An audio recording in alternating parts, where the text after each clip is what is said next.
Thank you. ये भी क्या है?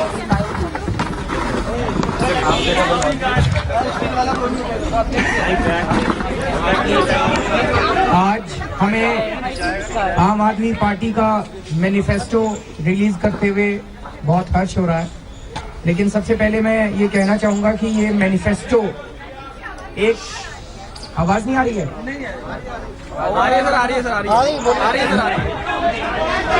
पीछे तक आवाज आ रही है सबको? आज हमें आम आदमी पार्टी का मैनिफेस्टो रिलीज करते हुए बहुत हर्ष हो रहा है, लेकिन मैं शुरू में ही ये साफ कर देना चाहता हूं कि आम आदमी पार्टी की नजर में मैनिफेस्टो बनाने की जो एक्सरसाइज है वो एक डायनामिक प्रोसेस है। अभी तक जितने सुझाव आए उनको इनकॉर्पोरेट किया गया। हम जनता से बातचीत करके मैनिफेस्टो में चीजें इंक्लूड करते रहते हैं।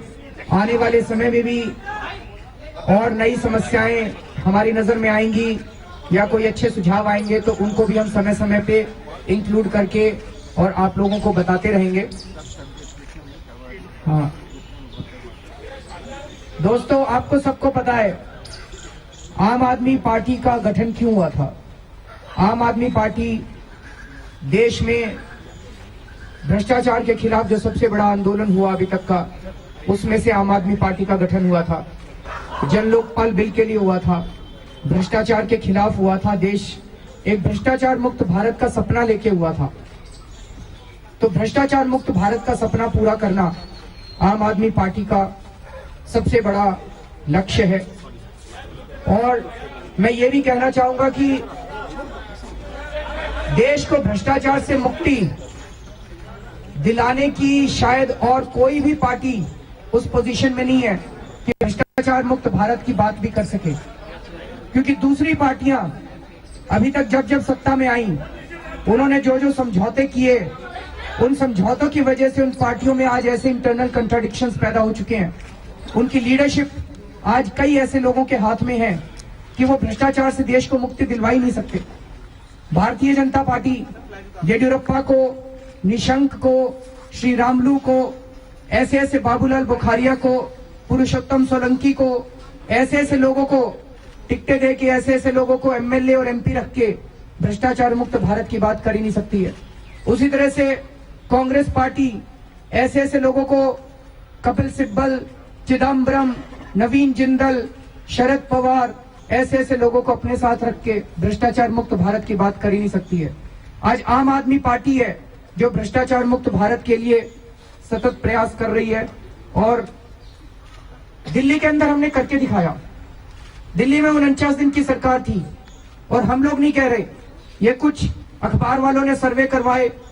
और आज मैं दिल्ली में चारों तरफ घूम रहा हूं, जनता मुझे बता रही है कि उन 49 दिनों के अंदर दिल्ली के अंदर भ्रष्टाचार में भारी गिरावट आई थी। पुलिस वालों ने पैसे लेने बंद कर दिए थे।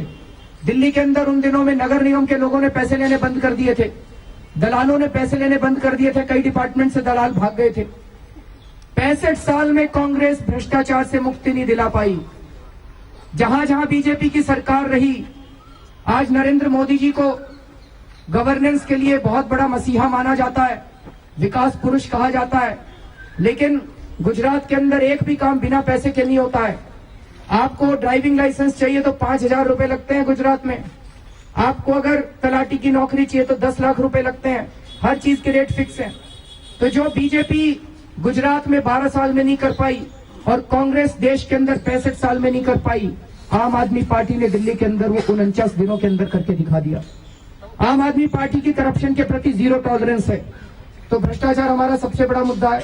भ्रष्टाचार को दूर करने के लिए कई सारी चीजें करने की जरूरत है। इस मैनिफेस्टो में हमने मोटे मोटे तौर पे 4 चीजें सजेस्ट की हैं। जन लोकपाल बिल, जन लोकपाल बिल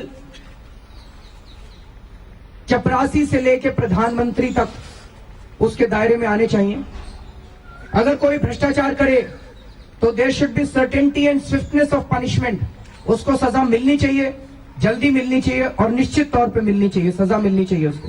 उसकी संपत्ति जब्त होनी चाहिए, उसको नौकरी से बर्खास्त किया जाना चाहिए और उसको सख्त से सख्त जेल होनी चाहिए।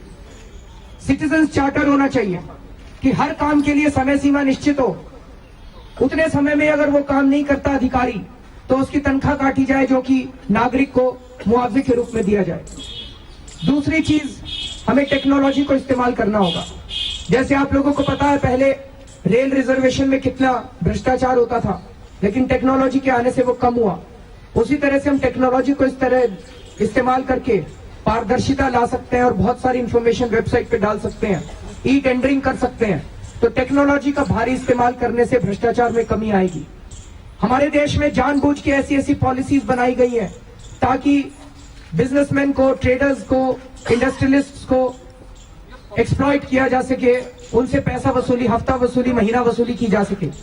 ऐसे सारे प्रोसीजर्स को सिंप्लीफाई करने की जरूरत है, लेकिन उसके लिए अच्छी नीयत की जरूरत है। जो आज तक बीजेपी, कांग्रेस और अन्य पार्टियों की सरकार में अच्छी नीयत मिसिंग थी, अच्छी नीयत की सरकार आएगी, ईमानदार सरकार आएगी तो प्रोसीजर्स को सिंप्लीफाई किया जाएगा। और चौथा, डिसेंट्रलाइजेशन ऑफ पॉलिटिकल पावर, राजनीतिक सत्ता को डिसेंट्रलाइजेशन करने की जरूरत है, जिसे हम लोग स्वराज कहते हैं। मैं अब 2 मिनट स्वराज के बारे में बोलूंगा। हम चाहते हैं कि देश के अंदर राजनीतिक सत्ता का जितना हो सके, हम ये नहीं कहते कि पूरी तरह से डिसेंट्रलाइजेशन पॉसिबल है, लेकिन जितना हो सके उतना डिसेंट्रलाइजेशन होना चाहिए। कम से कम उस इलाके के बारे में, उस कॉलोनी के बारे में, उस गांव के बारे में, उस मोहल्ले के बारे में लगभग सभी निर्णय लेने का अधिकार वहां की जनता को होना चाहिए। तो हम ये मानते हैं, हर गांव में ग्राम सभा का गठन किया जा चुका है, हमारे संविधान में लिखा है। ग्राम सभा का मतलब पंचायत नहीं होता, ये कई लोग कंफ्यूज करते हैं। पंचायत का मतलब तो सरपंच होता है। जैसे एमएलए और एमपी भ्रष्ट हो गए हैं, एमएलए और एमपी इलेक्टेड रिप्रेजेंटेटिव्स हैं, वैसे सरपंच भी भ्रष्ट हो गए। हमारा कहना है ग्राम सभा मतलब उस गांव में रहने वाले सभी वोटर्स की आम सभा, उसको ग्राम सभा कहते हैं। अर्बन एरियाज में म्युनिसिपैलिटी को, वार्ड्स को छोटे छोटे मोहल्लों में बांटा जाएगा और एक मोहल्ले में लगभग 1000 के करीब परिवार होंगे और मोहल्ले में रहने वाली आम सभा को, मोहल्ले में रहने वाले लोगों की सभा को मोहल्ला सभा बोला जाएगा। ग्राम सभा, मोहल्ला सभा की हर महीने मीटिंग हो, हर ग्राम सभा, मोहल्ला सभा का अपना छोटा सा सेक्रेटेरिएट होगा। सरकार उनको अनटाइड फंड्स देगी। जनता अपने मोहल्ले में मीटिंग करके, अपने गांव में मीटिंग करके ये तय करेगी कि उस पैसे को वो कहां इस्तेमाल करना चाहते हैं। उस गांव में आने वाले स्कूल, उस मोहल्ले में आने वाले स्कूल, उनके मैनेजमेंट की जिम्मेदारी ग्राम सभा की होगी। इसका मतलब प्राइमरी हेल्थ सेंटर और स्कूलों को सीधा ग्राम सभा और मोहल्ला सभा के कंट्रोल में दिया जाएगा। अगर कोई राशन वाला राशन नहीं देता है ठीक से, तो ग्राम सभा मिलके, क्योंकि उसी ग्राम सभा के लोग वहां से राशन लेते हैं, तो ग्राम सभा में लोग मिलके उस राशन वाले की दुकान कैंसिल कर सकते हैं और नया राशन वाला अपॉइंट कर सकते हैं। उस इलाके के अंदर सड़कें बनानी है कि पार्क बनाने हैं कि बिजली, पानी, स्ट्रीट लाइट्स, ये सारी चीजें ग्राम सभा या मोहल्ला सभा के अंडर में आएंगी। तो लोगों को अनटाइड फंड मिलेगा। लोग अपने इलाके में मीटिंग करके तय करेंगे कि हमारी सबसे बड़ी जरूरत क्या है। वो वोटिंग करके तय कर सकते हैं। मान लीजिए 10 आइटम आए तो वोटिंग करके तय कर सकते हैं पहला आइटम कौन सा है, दूसरा आइटम कौन सा है। जिसकी ज्यादा वोट पड़ेंगी वो काम पहले हो सकता है, जिसकी कम वोट पड़ेंगी वो काम बाद में हो सकता है। इस तरह से लोग, इन इंस्टीट्यूशंस में काम करने वाले कर्मचारी, सरकारी कर्मचारी, वो सीधे ग्राम सभा और मोहल्ला सभा के प्रति जवाबदेह होंगे। किसी भी उस इलाके में काम, किसी भी ठेकेदार की पेमेंट तब तक नहीं की जाएगी जब तक ग्राम सभा या मोहल्ला सभा ना कह दे कि काम ठीक हो गया। जितनी तरह के सरकारी सर्टिफिकेट्स हैं, birth certificate, death certificate, marriage certificate etcetera, caste certificate etcetera etcetera, करीब 20-21 तरह के सर्टिफिकेट्स होते हैं। वो उसी ग्राम सभा या मोहल्ला सभा के सेक्रेटेरिएट से मिलेंगे। ग्राम सभा की मीटिंग में सब लोग एक दूसरे को जानते हैं, तो वहां पे तुरंत सर्टिफिकेट्स जारी किए जा सकते हैं। तो इसके अंदर सारा भ्रष्टाचार कम होगा। और एक बारी जब ग्राम सभाएं और मोहल्ला सभाएं ठीक से काम करने लग जाएंगी, तो साल 2 साल के बाद धीरे धीरे कुछ आइटम्स लिस्ट बनाई जाएगी कि उनको उन आइटम्स पे कानून प्रस्तुत करने के पहले विधानसभा या संसद में ग्राम सभाओं और मोहल्ला सभाओं की कंसल्टेशन की जाएगी, उनके विचार विमर्श लिए जाएंगे, सरकार उनके विचार विमर्श लेगी। इसके बाद किसी भी जिम्मेदार सरकार की सबसे पहले जिम्मेदारी होती है कि अपने नागरिकों को सुरक्षा देना। और आज जो माहौल है पूरे देश के अंदर, महिलाओं की सुरक्षा का सबसे बड़ा मुद्दा उठता जा रहा है। तो नागरिकों को सुरक्षा देना हमारे लिए एक बहुत ही बड़ा काम है, बड़ी जिम्मेदारी है। और जब दिल्ली सरकार आम आदमी पार्टी की सरकार थी, द फैक्ट कि आम आदमी पार्टी का मुख्यमंत्री महिलाओं की सुरक्षा के मुद्दे पर धरने पे बैठा, यही दिखाता है कि आम आदमी पार्टी की नजरों में महिलाओं की सुरक्षा और अपने नागरिकों की सुरक्षा कितना महत्व रखती है। इसके लिए हम पुलिस रिफॉर्म्स, जो सुप्रीम कोर्ट ने पुलिस रिफॉर्म्स बताए हैं, उसको लागू करेंगे। इन्वेस्टिगेशन और लॉ एंड ऑर्डर, ये दोनों अलग अलग विंग्स बनाए जाएंगे पुलिस में।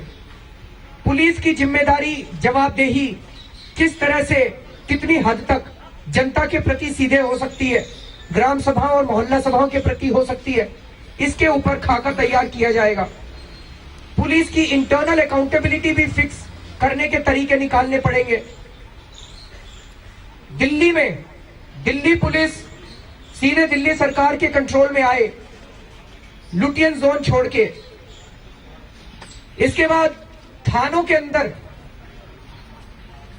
सीसीटीवी लगाए जाएंगे, थानों के अंदर कैमरे लगाए जाएंगे जो पब्लिक डीलिंग एरियाज हैं, क्योंकि वहां पे एफआईआर दर्ज नहीं की जाती है। और जो इंटेरोगेशन रूम्स है उसके अंदर कैमरे लगाए जाएंगे और उसकी रिकॉर्डिंग कोई भी व्यक्ति राइट टू इंफॉर्मेशन के अंदर ले सकता है। पुलिस में स्ट्रॉन्ग रिवॉर्ड और पनिशमेंट का सिस्टम लागू किया जाएगा। अभी जब हम दिल्ली सरकार में थे, दिल्ली सरकार का एक सिपाही शराब माफिया के साथ लड़ते हुए शहीद हो गया। शराब माफिया ने उसकी हत्या कर दी। दिल्ली सरकार पहली सरकार थी जिसने अपने एक सिपाही की इतनी कद्र की, उसको सम्मान दिया और उसके परिवार को 1 करोड़ रुपए का इनाम दिया। इसी तरह से ईमानदार लोगों को सम्मान दिया जाएगा, उनको प्रमोशंस दिए जाएंगे, लेकिन बेईमानी करने वालों को सजा दी जाएगी। एफआईआर दर्ज ना करना एक क्रिमिनल ऑफेंस बनाया जाएगा और पुलिस कर्मियों को उनकी वर्किंग कंडीशंस को इंप्रूव करने के लिए कदम उठाए जाएंगे। दूसरी, किसी भी जिम्मेदार सरकार का काम होता है कि एक एफिशिएंट और क्रेडिबल जस्टिस सिस्टम देना, न्याय व्यवस्था, अच्छी न्याय व्यवस्था देना। आज हमारे देश की न्याय व्यवस्था पूरी तरह से चरमरा चुकी है। आज हमारे देश की न्याय व्यवस्था पूरी तरह से क्रम्बल हो चुकी है। तो fast, efficient, honest and credible justice system, ये हमारे लिए, इसके प्रति आम आदमी पार्टी कटिबद्ध है। आज एक एक केस को 20-20 साल, 30-30 साल हो जाते हैं। कई बार तो जो पार्टियां हैं उनकी डेथ हो जाती है बीच में और केस चलते रहते हैं। तो इतने कोर्ट्स और जजेस बनाए जाएंगे, कम से कम अगले 5 साल में इनकी संख्या दुगनी की जाएगी। लेकिन फिर भी कोशिश की जाएगी इतने कोर्ट्स और जजेस नियुक्त किए जाएं कि केसेस का निपटारा किसी भी तरह से टाइम बाउंड तरीके से किया जा सके। कोर्ट्स की प्रोसीडिंग्स को हर कोर्ट में कैमरा नियुक्त किया जाएगा ताकि कोर्ट की प्रोसीडिंग को रिकॉर्ड किया जा सके और कोई भी उसको राइट टू इंफॉर्मेशन के अंदर ले सके। कुछ सुझाव ऐसे मैं बोल रहा हूं जो कि मैनिफेस्टो में गलती से प्रिंट होने रह गए, ये कैमरा वाला भी उसमें गलती से प्रिंट होना रह गया है। जुडिशियल अकाउंटेबिलिटी, आज न्याय व्यवस्था, हमें अपने देश की न्याय व्यवस्था पे गर्व है। न्याय व्यवस्था हमारे देश की एक पिलर है डेमोक्रेसी का। लेकिन हम सब लोग जानते हैं कि न्याय व्यवस्था के अंदर भी भ्रष्टाचार क्रीपिंग कर चुका है, उसे भी हमें टैकल करने की जरूरत है। तो जुडिशरी के अंदर, न्याय व्यवस्था के अंदर जो भ्रष्टाचार है उसको कैसे टैकल किया जाए, उसके लिए जुडिशियल अकाउंटेबिलिटी तय करनी पड़ेगी। जजेस की अपॉइंटमेंट आज कंप्लीटली नॉन ट्रांसपेरेंट तरीके से और विम्सिकल तरीके से होती है, उसके लिए जुडिशियल अपॉइंटमेंट कमीशन नियुक्त किया जाएगा। और जितने प्रोसीजर्स हैं, evidence act, limitation act, civil procedure code, criminal procedure code, इनको रिविजिट किया जाएगा ताकि प्रोसीजर्स को सिंप्लीफाई किया जा सके, ताकि मामलों का निपटारा जल्द से जल्द किया जा सके। एजुकेशन फॉर ऑल, आज एक बच्चा अगर गरीब घर में पैदा होता है तो उसका क्या कसूर है बेचारे का, लेकिन वो गरीब घर में पैदा होता है तो सरकारी स्कूल में जाता है, और मिडिल क्लास या अमीर घर में पैदा होता है तो बड़े स्कूल में जाता है। ये दो तरह का जो एजुकेशन सिस्टम है इसे खत्म करना चाहिए। इसलिए हम चाहते हैं कि सरकारी स्कूलों में चाहे जितना पैसा खर्चा करना पड़े हम लोगों को, सरकारी स्कूलों में एजुकेशन का स्टैंडर्ड प्राइवेट जो अच्छे प्राइवेट स्कूल हैं उसके स्टैंडर्ड का बनाया जाएगा, और इनका कंट्रोल जो है ये लोकल मोहल्ला सभा और लोकल ग्राम सभा के कंट्रोल में दिया जाएगा। जिन लोगों के बच्चे पढ़ते हैं उस स्कूल में उन लोगों के हाथ में उसका कंट्रोल होना चाहिए, ना कि कोई एजुकेशन इंस्पेक्टर के हाथ में होना चाहिए। इसके लिए जितना भी पैसा खर्चा करना पड़ेगा उतना पैसा पॉलिटिकल विल होगी उतना पैसा खर्चा करने की। सरकारी टीचर्स के लिए भी स्ट्रॉन्ग रिवॉर्ड्स एंड पनिशमेंट का सिस्टम लागू किया जाएगा। शिक्षा को लोगों के लाइवलीहुड से, शिक्षा के कंटेंट को लाइवलीहुड से जोड़ा जाएगा। आज बीए, बीकॉम, बीएससी डिग्री लेने के लोग निकलते हैं और फिर नौकरी ढूंढते हैं। हमें ऐसा एजुकेशन सिस्टम लागू करना चाहिए जिससे लोग, बच्चे पढ़ने के बाद जब निकले कॉलेज से, जॉब ढूंढने की बजाय वो जॉब प्रोवाइडर बन के निकले। एंटरप्रेन्योरशिप उनको सिखाई जाए, उनको एंटरप्राइजिंग स्पिरिट सिखाई जाए, उनको काम करने का वो सिखाया जाए, rather than theoretical एजुकेशन दी जाए। वोकेशनल इंस्टीट्यूट्स लार्ज स्केल में खोले जाएंगे, ITIs लार्ज स्केल में खोले जाएंगे, IITs और ऑल इंडिया मेडिकल इंस्टीट्यूट जो है उस तरह के ढेर सारे इंस्टीट्यूट्स पूरे देश में खोले जाएंगे। और दिल्ली यूनिवर्सिटी के अंदर जो 4 ईयर प्रोग्राम लागू किया गया था जबरदस्ती नॉन डेमोक्रेटिक तरीके से, उसको विड्रॉ किया जाएगा। हेल्थ फॉर ऑल, आम आदमी पार्टी का मानना है that Indians are first class citizens who are victims of third class governance. अगर हम अपने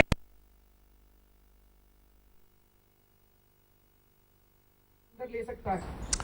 All right, we're just going to re-establish that audio link with Arvind Kejriwal's press conference releasing that manifesto.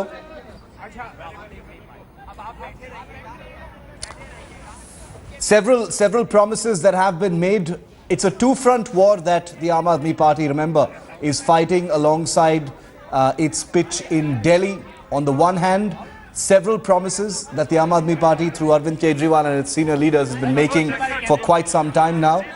And the second front that the Aam Aadmi Party is fighting, of course, is to beat perceptions that it is a party not to be taken seriously, given the entire episode of its 49-day government. We're going to take a quick break here. We'll get you the highlights of the Aam Aadmi Party manifesto right after this short break. Stay with us.